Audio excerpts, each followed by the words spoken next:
के इतिहास लेखन की परंपरा का सूत्रपात किया गया था? तो ये किया गया था गार्सा द तासी के द्वारा। यहाँ पर बी सही विकल्प होता है। जो ये प्रश्न है ये टीजीटी परीक्षा 2002 में पूछा गया था, इंपॉर्टेंट है, इसे याद रखिएगा। तो चलिए इसकी व्याख्या देखते हैं। तो व्याख्या है, हिंदी साहित्य के इतिहास लेखन की परंपरा का सूत्रपात गार्सा द तासी ने किया था, जिन्होंने फ्रेंच भाषा में इस्तबार द ला लिटरेचर एंदो ये हिंदुस्तानी ग्रंथ लिखा था। इसमें हिंदी और उर्दू के अनेक कवियों का विवरण वर्णक्रमानुसार किया गया था। प्रश्न बन सकता है कि जो इस्तबार द ला लिटरेचर एंदो ये हिंदुस्तानी है, इसमें किस भाषा के कवियों को शामिल किया गया था? इसमें हिंदी और उर्दू के अनेक कवियों को शामिल किया गया था। और ये भी प्रश्न बन सकता है कि जो इस्तबार द ला लिटरेचर एंदो ये हिंदुस्तानी है, इसकी भाषा क्या है? तो इसकी जो भाषा है ये है फ्रेंच। आगे देखते हैं। जो इस्तबार द ला लिटरेचर एंदो ये हिंदुस्तानी है, इसमें 2 भागों को विभाजित किया गया था, मतलब 2 भागों में से प्रकाशित किया गया था। तो जो पहला था ये किया गया था 1839 में, और जो दूसरा पब्लिकेशन किया गया था ये किया गया था 1847 में। इसे आप याद रखिएगा, इंपॉर्टेंट है। आगे जो अन्य महत्वपूर्ण तथ्य हैं वे हैं, सन 1888 में एशियाटिक सोसाइटी ऑफ बंगाल की पत्रिका के विशेषांक के रूप में जॉर्ज बेसन द्वारा रचित the modern vernacular literature of Hindustan का प्रकाशन हुआ था, जो नाम से इतिहास ना होते हुए भी सच्चे अर्थ में हिंदी साहित्य का इतिहास अर्थात पहला इतिहास माना जा सकता है। ये इंपॉर्टेंट है। प्रश्न बन सकता है कि जो 1888 में किस इतिहास ग्रंथ का प्रकाशन किया गया था? तो ये किया गया था the modern vernacular literature of Hindustan का। और किसके माध्यम से किया था? तो ये किया गया था एशियाटिक सोसाइटी ऑफ बंगाल की पत्रिका के विशेषांक के तौर पर। तो इसे इंपॉर्टेंट है, याद रखिएगा। अगला जो प्रश्न है यह है, हिंदी साहित्य के इतिहास लेखन का सर्वप्रथम प्रयास किसने किया था? तो ये किया गया था गार्सा द तासी के द्वारा। सी सही विकल्प होगा। जो ये प्रश्न है केवीएस प्रवक्ता परीक्षा 2004-14 में पूछा गया था, इंपॉर्टेंट है। अगला प्रश्न है 3। तो प्रश्न में पूछा गया है, हिंदी साहित्य के इतिहास लेखन सर्वप्रथम किस भाषा में हुआ था? जो हिंदी साहित्य का सर्वप्रथम इतिहास ग्रंथ था उसकी भाषा के बारे में बताना है। तो उसकी भाषा थी फ्रेंच। बी सही विकल्प होगा यहाँ पर। यह प्रश्न नवोदय विद्यालय प्रवक्ता 2014 की परीक्षा में पूछा गया था। अगला प्रश्न है 4। तो प्रश्न में पूछा गया है, इतिहास प्रश्न है, हिंदी साहित्य का इतिहास लिखने वाला प्रथम लेखक का नाम बताइए। जो हिंदी साहित्य का प्रथम इतिहास लिखा था उसके लेखक का नाम बताना है। तो लेखक हैं विकल्प भी गार्सा द तासी। जो ये प्रश्न है पीजीटी परीक्षा 2002 में पूछा गया था।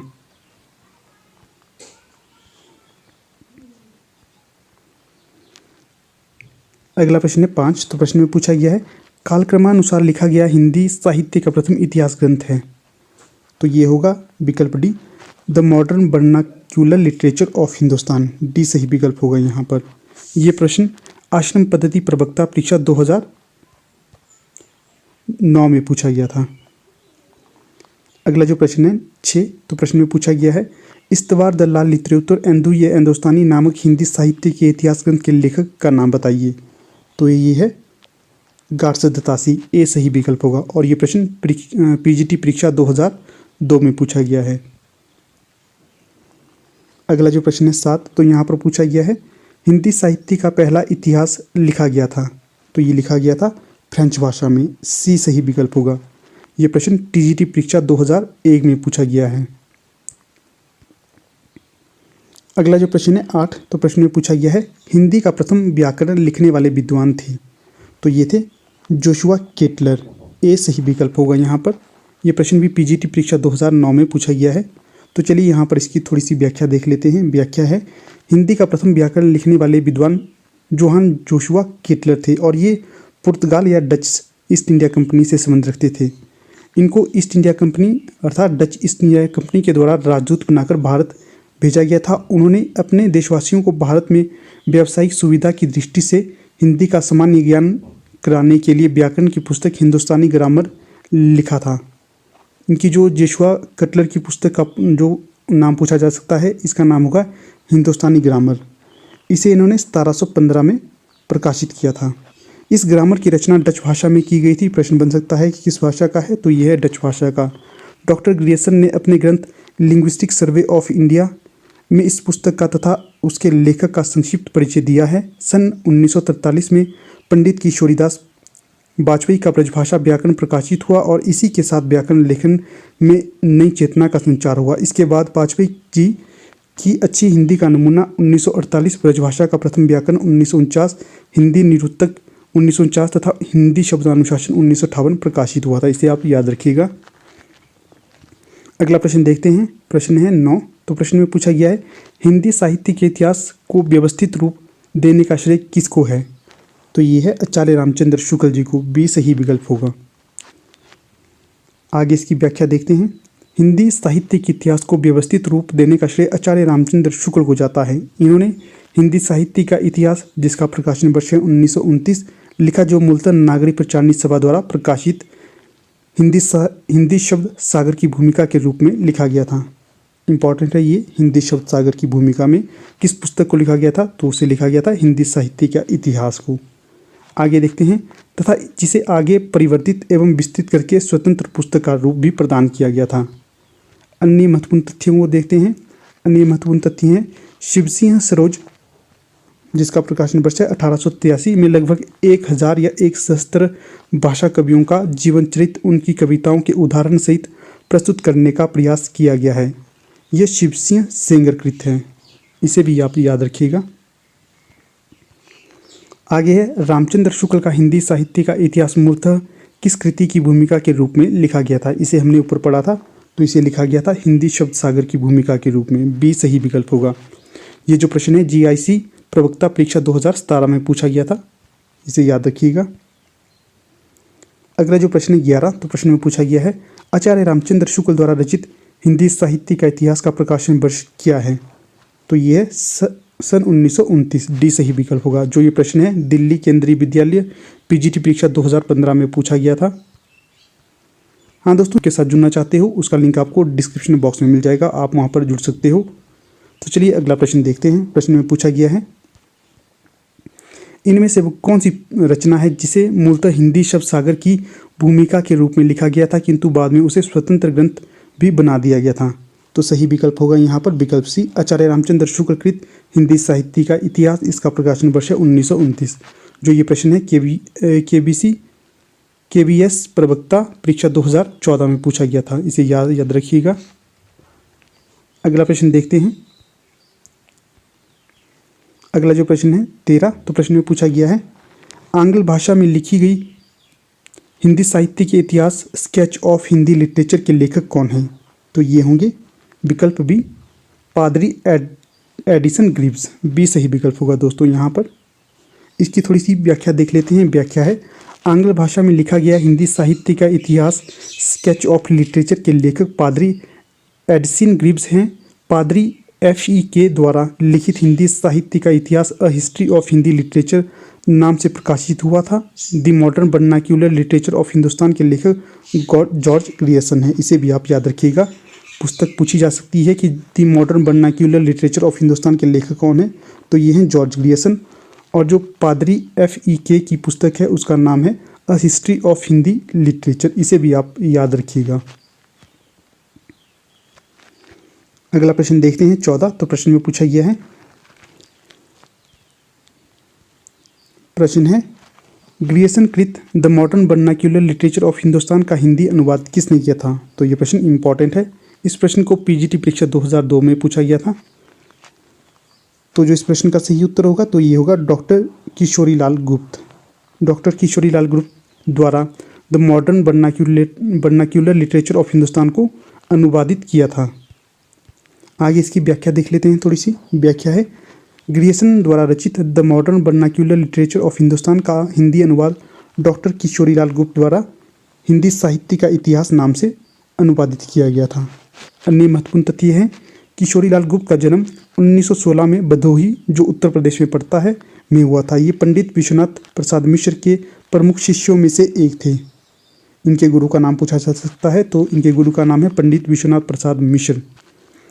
आगे है गुप्त जी को बिंद गौरव से सम्मानित किया गया था। गुप्त जी की कृति हिंदी साहित्य का प्रथम इतिहास हिंदी प्रचारक संस्था वाराणसी से प्रकाशित हुआ था। प्रकाशन स्थल पूछा जा सकता है हिंदी साहित्य का प्रथम इतिहास का, तो ये है वाराणसी, हिंदी प्रचारक संस्था वाराणसी। किशोरीलाल गुप्त की अंतिम प्रकाशित कृति सूरसागर की टीका 4 खंडों में विभाजित है। ये भी इम्पोर्टेंट है।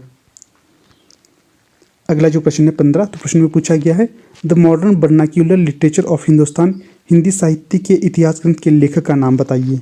तो ये है जॉर्ज ग्रियर्सन। ए सही विकल्प होगा। और ये प्रश्न पीजीटी परीक्षा 2004 में पूछा गया था। अगला जो प्रश्न है 16, तो प्रश्न में पूछा गया है the modern vernacular literature of Hindustan के लेखक हैं। तो ये है जॉर्ज ग्रियर्सन। सी सही विकल्प होगा। और ये प्रश्न दिल्ली केंद्रीय विद्यालय पीजीटी परीक्षा 2015 में पूछा गया था। अगला प्रश्न देखते हैं। प्रश्न संख्या है 17।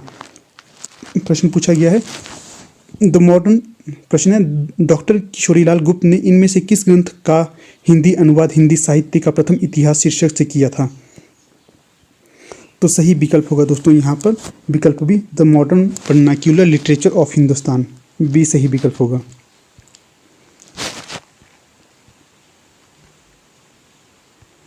अगला प्रश्न है 18। तो प्रश्न में पूछा गया है इनमें से किस साहित्यिक ग्रंथ को किशोरीलाल गुप्त ने हिंदी साहित्य का प्रथम इतिहास नाम से अनुवाद करके प्रकाशित किया था।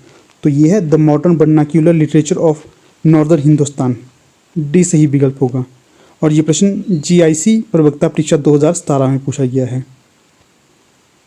अगला जो प्रश्न है 19, तो प्रश्न है किस लेखक के इतिहास ग्रंथ में सर्वप्रथम हिंदी साहित्य का काल विभाजन मिलता है।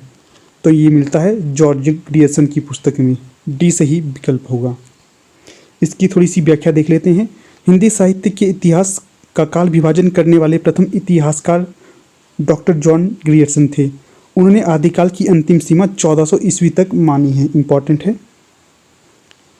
जो जॉर्ज ग्रियर्सन है इनके द्वारा आदिकाल की अंतिम सीमा 1400 ईस्वी तक मानी गई है। अगला जो प्रश्न है 20, तो प्रश्न में पूछा गया है किस साहित्य इतिहास के लेखन, प्रश्न है किस साहित्य इतिहास के लेखक ने काल विभाजन में कवियों के नाम का सर्वाधिक उपयोग किया है। तो ये किया है मिश्र बंधुओं के द्वारा। ए सही विकल्प होगा।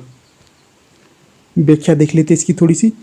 हिंदी साहित्य इतिहास की परंपरा में मिश्र बंधुओं ने अपनी कृति मिश्र बंधु विनोद में लगभग 5000 कवियों को स्थान दिया है, जिसे 8 से भी अधिक कालखंडों में विभक्त किया गया है। इस प्रकार मिश्र बंधुओं ने काल विभाजन में सर्वाधिक कवियों के नाम का उल्लेख किया है। तो प्रश्न बन सकता है कि जो मिश्र बंधु विनोद है इसमें कितने कवियों को स्थान दिया गया है। तो इसमें दिया गया है 5000 कवियों को स्थान। और प्रश्न बन सकता है कि इसे कितने कालखंडों में विभक्त किया गया है। तो इसे किया गया है 8 कालखंडों में विभक्त। अगला जो प्रश्न है प्रश्न संख्या है 21। तो प्रश्न पूछा गया है मिश्र बंधु विनोद नामक हिंदी साहित्य के इतिहास लेखकों के नाम हैं। तो दोस्तों ये इंपॉर्टेंट प्रश्न है। तो यहाँ पर जो सही विकल्प होगा तो वो होगा विकल्प बी। पहले हैं गणेश बिहारी मिश्र, दूसरे हैं श्याम बिहारी मिश्र और तीसरे हैं सुखदेव बिहारी मिश्र। तो यहाँ पर बी सही विकल्प होगा। थोड़ी सी व्याख्या देख लेते हैं इसकी। तो व्याख्या इस प्रकार से है मिश्र बंधु विनोद नामक हिंदी साहित्य के इतिहास लेखकों के नाम गणेश बिहारी मिश्र, श्याम बिहारी मिश्र, सुखदेव बिहारी मिश्र हैं। मिश्र बंधु विनोद के 4 भाग थे। प्रश्न बन सकता है कि मिश्र बंधु विनोद के कितने भाग थे। ये थे 4 भाग। प्रथम 3 भाग का प्रकाशन 1913 में किया गया था और जो चौथा भाग था इसका प्रकाशन किया गया था 1934 में। आगे है मिश्र बंधुओं ने मिश्र बंधु विनोद के प्रथम 3 भागों को हिंदी नवरत्न के नाम से भी प्रकाशित किया था। इंपॉर्टेंट है। अगला प्रश्न है 22। तो प्रश्न में पूछा गया है मिश्र बंधु विनोद में जो मिश्र बंधु विनोद का चौथा भाग था कब प्रकाशित किया गया था। तो जो मिश्र बंधु विनोद का चौथा भाग तो इसे किया गया था 1934 में प्रकाशित। जो इसके प्रथम 3 भाग थे उन्हें 1913 में प्रकाशित किया गया था। इसे भी आप याद रखिएगा। तो ये प्रश्न जीआईसी प्रवक्ता परीक्षा 2015 में पूछा गया था। इंपॉर्टेंट है। अगला जो प्रश्न है 23। तो प्रश्न में पूछा गया है मिश्र बंधु विनोद कितने भागों में प्रकाशित हुआ था। तो ये हुआ था 4 भागों में प्रकाशित। बी सही विकल्प होगा यहाँ पर। अगला जो प्रश्न है 24। तो यहाँ पर पूछा गया है मिश्र बंधुओं ने परिवर्तन काल की समय सीमा क्या निर्धारित की है। जो मिश्र बंधु है इनके द्वारा परिवर्तन काल की समय सीमा निर्धारित की गई थी संवत 1890 विक्रम से लेकर विक्रम संवत 1925 तक। ए सही विकल्प होगा यहाँ पर। यहाँ पर जो व्याख्या है उसे भी देख लेते हैं। मिश्रबंधु ने मिश्रबंधु विनोद में काल विभाजन का प्रयास किया, जो इस प्रकार से है। जो प्रारंभिक काल था इसका समय माना है 700 से 1440 विक्रम संवत तक। जो अगला है माध्यमिक काल, इसका जो समय माना है 1445 से लेकर 1680 विक्रम संवत तक। अगला जो भाग है अलंकृत काल, इसका समय माना है 1661 से लेकर 1899 विक्रम संवत तक। जो चौथा है परिवर्तन काल, इसका समय माना है 1890 से लेकर 1925 विक्रम संवत तक। और जो पांचवा है वर्तमान काल, इसका समय 1926 विक्रम से अब तक माना है। अगला प्रश्न है 25। तो प्रश्न में पूछा गया है आचार्य रामचंद्र शुक्ल ने प्रथम उत्थान का समय कब से कब तक निर्धारित किया है। तो ये किया गया है 1868 से लेकर 1893 ईस्वी तक। सी सही विकल्प होगा यहाँ पर। इसकी व्याख्या देख लेते हैं। आचार्य रामचंद्र शुक्ल ने प्रथम उत्थान का समय 1868 से लेकर 1893 ईस्वी तक माना है तथा द्वितीय उत्थान का समय 1893 से लेकर 1918 ईस्वी तक माना है। भारतेंदु हरिश्चंद्र का प्रभाव भाषा और साहित्य दोनों पर बड़ा गहरा पड़ा। उन्होंने जिस प्रकार हिंदी गद्य को परिमार्जित किया उससे बहुत ही सरल, मधुर और स्वच्छ रूप प्रदान किया, उसी प्रकार हिंदी साहित्य को भी नए मार्ग में लाकर खड़ा कर दिया। उनके भाषा संस्कार की महत्ता को सब लोगों ने मुक्त कंठ से स्वीकार किया है और वे वर्तमान हिंदी गद्य के प्रवर्तक माने जाते हैं। इंपॉर्टेंट है दोस्तों। अगला देख लेते हैं प्रश्न। अगला प्रश्न है 26। तो प्रश्न में पूछा गया है आचार्य रामचंद्र शुक्ल ने हिंदी साहित्य का इतिहास के आधुनिक गद्य साहित्य परंपरा के परिवर्तन के अंतर्गत प्रथम उत्थान की कालावधि निर्धारित की है। तो ये की गई है विक्रम संवत 1925 से लेकर 1950 तक। बी सही विकल्प होगा यहाँ पर। अगला जो प्रश्न है 27। तो प्रश्न में पूछा गया है आचार्य रामचंद्र शुक्ल ने द्वितीय उत्थान का समय कब से कब तक स्वीकार किया। तो ये किया था विकल्प ए 1893 से लेकर 1918 ईस्वी तक। ए सही विकल्प होगा यहाँ पर। अगला जो प्रश्न है 28। तो प्रश्न में पूछा गया है नागरिक प्रचारणी सभा की स्थापना कब हुई थी। तो ये हुई थी 1893 ईस्वी में। इंपॉर्टेंट प्रश्न है और ये प्रश्न पीजीटी परीक्षा 2013 में पूछा गया था। आगे इसकी जो व्याख्या है उसे देख लेते हैं। काशी नागरिक प्रचारणी सभा की स्थापना 1893 ईस्वी में श्याम सुंदर दास द्वारा की गई थी। नागरिक प्रचारणी सभा हिंदी भाषा और साहित्य तथा देवनागरी लिपि की उन्नति एवं प्रचार और प्रसार करने वाली भारत की अग्रणी संस्था है। हिंदी साहित्य के नियमन, नियंत्रण और संचालन में इस सभा का महत्वपूर्ण स्थान है। यहाँ से हिंदी शब्द सागर का प्रकाशन किया गया था। इस शब्दकोश के लेखक श्याम सुंदर दास ही थे। इंपॉर्टेंट है, याद रखिएगा। अगला जो प्रश्न है तो प्रश्न है 29। प्रश्न में पूछा गया है काशी नागरिक प्रचारणी सभा की स्थापना हुई थी। तो ये हुई थी 1893 में। बी सही विकल्प होगा। अगला जो प्रश्न है 30। तो प्रश्न में पूछा गया है नागरिक प्रचारणी सभा की स्थापना कब हुई थी। तो जो नागरिक प्रचारणी सभा की स्थापना हुई थी तो ये हुई थी 1893 में। अगला जो प्रश्न है 31। तो प्रश्न में पूछा गया है हिंदी शब्द सागर का प्रकाशन किस संस्था ने किया था। तो जो हिंदी शब्द सागर का प्रकाशन किया गया था तो ये किया गया था नागरिक प्रचारणी सभा के द्वारा। बी सही विकल्प होगा। अगला जो प्रश्न है 32। तो प्रश्न में पूछा गया है नागरिक प्रचारणी सभा के संस्थापकों में से कौन नहीं थे। तो सही विकल्प होगा विकल्प सी रामचंद्र वर्मा। जो थे वो हैं बाबू श्याम सुंदर दास, पंडित रामनारायण मिश्र, ठाकुर शिव कुमार सिंह। आगे इसकी थोड़ी सी व्याख्या देख लेते हैं। व्याख्या है नागरिक प्रचारणी सभा की स्थापना 16 जुलाई 1893 में वाराणसी में हुई थी। कब हुई थी? 16 जुलाई 1893 में। और कहाँ हुई थी? वाराणसी में हुई थी। जिसकी स्थापना में बाबू श्याम सुंदर दास, पंडित रामनारायण मिश्र तथा ठाकुर शिव कुमार सिंह जैसी प्रभृतियों का मुख्य योगदान था। इंपॉर्टेंट है दोस्तों, इसे याद रखिएगा। कौन कौन से थे शामिल थे? बाबू श्याम सुंदर दास, पंडित रामनारायण मिश्र तथा ठाकुर शिव कुमार सिंह। आगे है आचार्य रामचंद्र वर्मा हिंदी के साहित्यकार एवं कोशकार रहे हैं। ये हिंदी शब्द सागर के संपादक मंडल के प्रमुख सदस्य थे। प्रश्न बन सकता है कि जो रामचंद्र वर्मा है ये किसके संपादक थे तो ये थे हिंदी शब्द सागर के संपादक मंडल में शामिल। इन्होंने आचार्य किशोरीलाल वाजपेयी के साथ मिलकर अच्छी हिंदी का आंदोलन चलाया और हिंदी का मानकीकरण हुआ। इन्होंने सन 1919 में महात्मा गांधी नामक पुस्तक भी लिखी थी और ये भी इम्पॉर्टेंट है, याद रखिएगा। अगला जो प्रश्न है 33, तो प्रश्न में पूछा गया है फोर्ट विलियम कॉलेज की स्थापना किस वर्ष हुई थी। तो जो फोर्ट विलियम कॉलेज की स्थापना हुई थी तो ये हुई थी 1800 ईस्वी में। बी सही विकल्प होगा यहाँ पर, और ये प्रश्न भी इम्पॉर्टेंट है। इसकी जो थोड़ी सी व्याख्या देख लेते हैं। व्याख्या है, बेलेजली ने जॉन गिलक्राइस्ट की अध्यक्षता में ओरिएंटल सेमिनरी की स्थापना की। बाद में यही संस्था फोर्ट विलियम कॉलेज के रूप में परिवर्तित हुई। फोर्ट विलियम कॉलेज की स्थापना टीपू सुल्तान पर ब्रिटेन की निर्णायक विजय की स्मृति में 10 जुलाई 1800 ईस्वी को मार्केस ऑफ बेलेजली ने की थी और गिलक्राइस्ट उसके हिंदुस्तानी विभाग के अध्यक्ष नियुक्त किए गए। उन्होंने हिंदी के शिक्षण के लिए 2 भाषा पंडितों को, जो थे लल्लूलाल और सदल मिश्र को भी नियुक्त किया था। अगला जो प्रश्न है 34, तो प्रश्न में पूछा गया है फोर्ट विलियम कॉलेज की स्थापना कब हुई थी। तो ये प्रश्न पहले ही रिपीट हुआ था, तो ये हुई थी 1800 ईस्वी में। अगला जो प्रश्न है 35, तो ये प्रश्न भी वही है, फोर्ट विलियम कॉलेज की स्थापना कब हुई थी। तो ये हुई थी सन 1800 ईस्वी में। अगला प्रश्न है 36, कलकत्ता की स्थापना।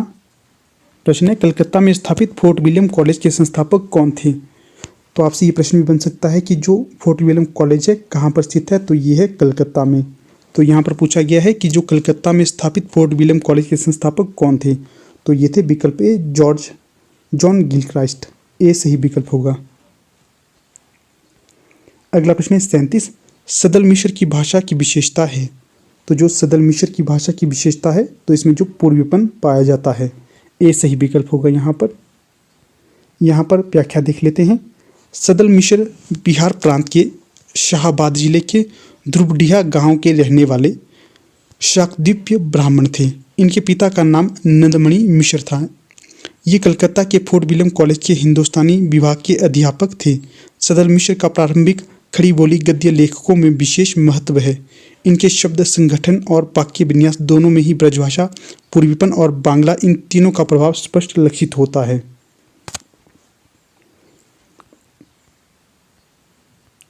आगे जो अन्य महत्वपूर्ण तथ्य उन्हें भी देख लेते हैं। आधुनिक काल में जिस भाषा में हिंदी गद्य लिखा गया या लिखा जा रहा है वह है खड़ी बोली गद्य।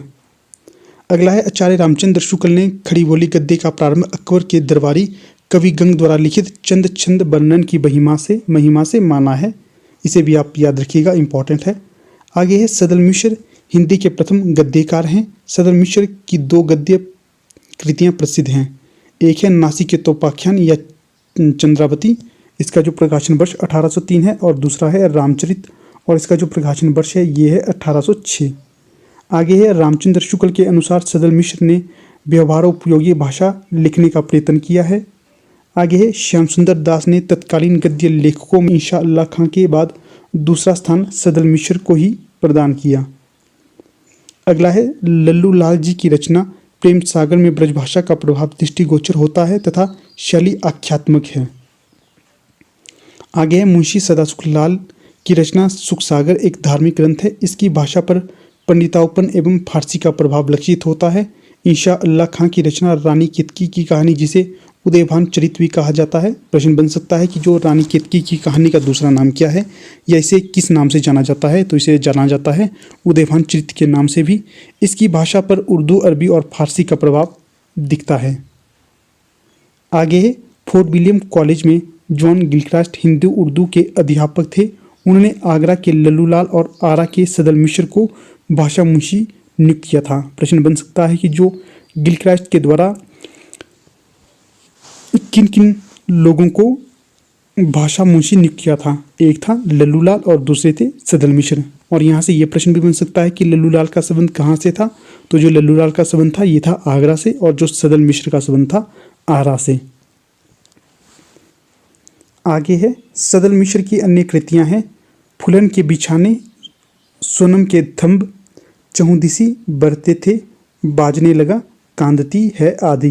ये इनकी रचनाएं मानी जाती है। अगला जो प्रश्न है, लल्लू जी लाल का सर्वाधिक प्रसिद्ध ग्रंथ कौन सा है? जो लल्लू जी लाल का सर्वाधिक प्रसिद्ध ग्रंथ है तो वो है प्रेम सागर। बी सही विकल्प होगा यहाँ पर। अगला जो प्रश्न है, प्रेम सागर किसकी रचना है? जो प्रेम सागर है ये है लल्लू लाल की रचना। बी सही विकल्प होगा यहाँ पर। अगला प्रश्न देखते हैं। प्रश्न है, रानी केतकी की कहानी के लेखक कौन है? जो कहानी है रानी केतकी की कहानी, इसके लेखक के बारे में बताना है। जो इसके लेखक हैं ये हैं इंशा अल्लाह खां। सी सही विकल्प होगा। अगला जो प्रश्न है 41, रानी केतकी की कहानी के रचनाकार के नाम के बारे में बताया है तो ये है इंशा अल्लाह खां। सी सही विकल्प होगा। अगला जो प्रश्न है 42, तो प्रश्न है, निम्नलिखित में से कौन फोर्ट विलियम कॉलेज में हिंदी के अध्यापक थे? तो ये थे विकल्प बी सदल मिश्र। अगला प्रश्न है 43, तो प्रश्न में पूछा गया है, इनमें से कौन कलकत्ता के फोर्ट विलियम कॉलेज से संबंध थे? तो ये थे विकल्प ए लल्लू लाल। आगे है प्रश्न संख्या 44, तो प्रश्न में पूछा गया है, नासिकेतोपाख्यान के लेखक कौन हैं? जो नासिकेतोपाख्यान के लेखक हैं ये हैं सदल मिश्र। ए सही विकल्प रहेगा।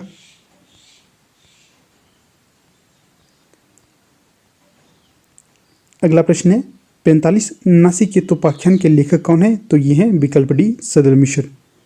अगला है, इनमें से सदल मिश्र की रचना कौन सी है? तो जो सदल मिश्र की रचना है तो ये है नासिकेतोपाख्यान। डी सही विकल्प होगा। अगला प्रश्न है 47, तो प्रश्न में पूछा गया है, उदयभान चरित के लेखक का नाम बताइए। जो उदयभान चरित के लेखक हैं तो ये हैं विकल्प डी इंशा अल्लाह खां। अगला जो प्रश्न है 48, तो प्रश्न में पूछा गया है, सुख सागर की रचना किसने की? जो सुख सागर की रचना की गई थी तो ये की गई थी सदासुख लाल के द्वारा। डी सही विकल्प होगा। अगला जो प्रश्न है 49, तो प्रश्न में पूछा गया है, सुख सागर का विषय है। तो जो सुख सागर का विषय है ये है विष्णु पुराण के उपदेशात्मक प्रसंग। सी सही विकल्प होगा यहाँ पर। और ये प्रश्न पूछा गया है दिल्ली केंद्रीय विद्यालय पीजीटी परीक्षा 2015 में। आगे इसकी थोड़ी सी व्याख्या है, आप इस वीडियो को पॉज करके इसकी व्याख्या को पढ़ सकते हो, नहीं तो वीडियो लॉन्ग हो जाएगा। आगे देखते हैं। आगे है प्रश्न 50, तो प्रश्न संख्या 50 में पूछा गया है, भाषा योग विशिष्ट के लेखक हैं। जो भाषा योग विशिष्ट है इसके लेखक के नाम बताना है तो ये है विकल्प सी रामप्रसाद निरंजनी। सी सही विकल्प होगा यहाँ पर दोस्तों। आगे हम इसकी थोड़ी सी व्याख्या देख लेते हैं। व्याख्या है, भाषा योग विशिष्ट के लेखक रामप्रसाद निरंजनी हैं। ये ग्रंथ संवत 1768 में लिखा गया था। प्रश्न बन सकता है कि जो भाषा योग विशिष्ट है इसे कब लिखा गया था? तो इसे लिखा गया था संवत 1768 में। और इसे आचार्य रामचंद्र शुक्ल ने खड़ी बोली में लिखा गया बहुत साफ सुथरा ग्रंथ बताया। प्रश्न यहाँ से भी बन सकता है कि जो भाषा योग विशिष्ट है इसे किसने खड़ी बोली में लिखा गया बहुत साफ सुथरा ग्रंथ बताया था? तो ये बताया था आचार्य रामचंद्र शुक्ल द्वारा। आगे तथ्य हैं, अब तक पाई गई पुस्तकों में भाषा योग विशिष्ट सबसे पुरानी है, जिसमें गद्य अपने परिष्कृत रूप में दिखाई पड़ता है। इसे रामचंद्र शुक्ल ने खड़ी बोली का प्रथम ग्रंथ माना था। प्रश्न यहाँ से बन सकता है कि जो आचार्य रामचंद्र शुक्ल ने खड़ी बोली का प्रथम ग्रंथ किसे माना था? तो ये माना था भाषा योग विशिष्ट को। आगे है, इसकी भाषा गुरुमुखी लिपि से मिलती जुलती है, तो आप इसे याद रखिएगा। अगला प्रश्न है 51, तो प्रश्न है, योग विशिष्ट के लेखक कौन हैं?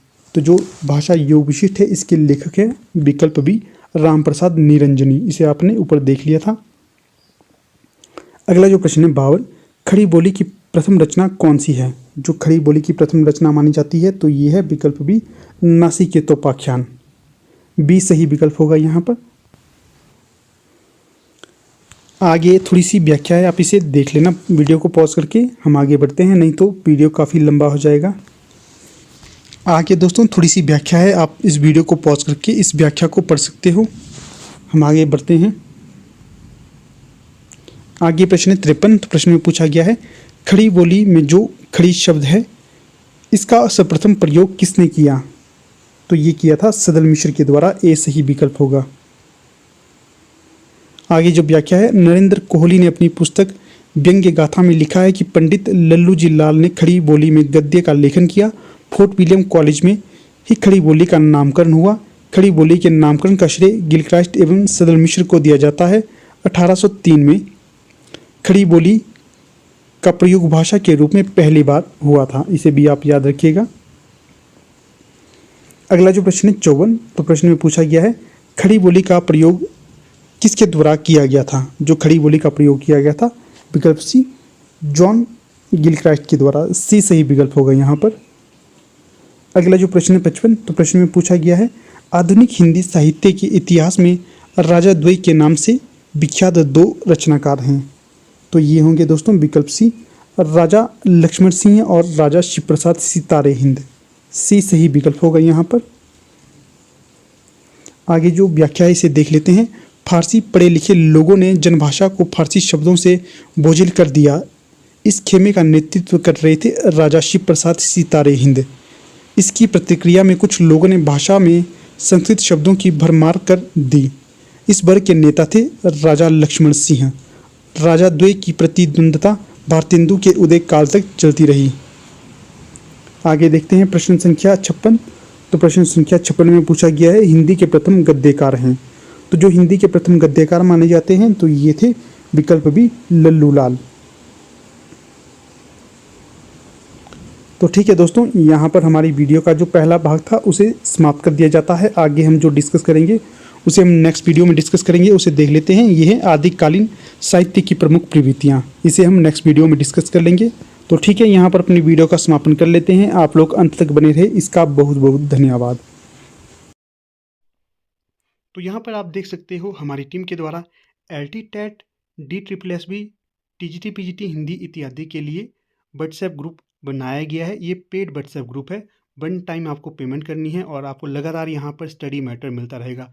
हर दिन यहाँ पर आपको स्टडी मैटर मिलेगा PDF के तौर पर। जैसे इम्पॉर्टेंट PDF होती है, इम्पॉर्टेंट पुस्तकें होती हैं, हिंदी साहित्य मिलेगा, यहाँ पर आपको GK मिलेगा, करंट अफेयर मिलेगा। जो भी हिंदी साहित्य की परीक्षा को क्रैक करने के लिए ज़रूरी है वो सारी चीज़ें यहाँ पर मिलेगी आपको। ठीक है ना? तो ध्यान में रखकर आप इसमें इस जो व्हाट्सएप ग्रुप में एनरोलमेंट ले सकते हैं। यहाँ पर आपको देखिए करंट अफेयर मिलता है, जो डेली न्यूज़पेपर की जो कटिंग होती है वो यहाँ पर आपको दी जाती है। इसकी जो चार्जेस हैं बहुत ही नॉमिनल रखे गए हैं। 199 एक बार आपने पेमेंट करनी है, उसके बाद आपको ज़रूरत नहीं है इसकी पेमेंट करने की। तो काफ़ी अच्छा प्लेटफॉर्म है ये भी आपको तैयारी करने के लिए। यहाँ पर आपको जैसे पेड कोर्स वाला मैटर तो नहीं मिलेगा, परंतु बहुत ही कम फीस में यहाँ पर आपको सारी PDF इंपॉर्टेंट जो भी होती हैं वो आपको यहाँ पर सेंड की जाएगी। हर एक दिन जो लेक्चर मिलता है उसका PDF भी यहाँ पर आपको सेंड कर दिया जाएगा। और जो इंपॉर्टेंट वीडियोज़ रहती हैं, अगर आप लोग तैयारी कर रहे हैं ना LT टेट की, इसके लिए भी हम आपको यहाँ पर डेली लेक्चर देते हैं। तो उसका भी लाभ उठा सकते हो और जुड़ सकते हो और अच्छे से अपनी तैयारी कर सकते हो।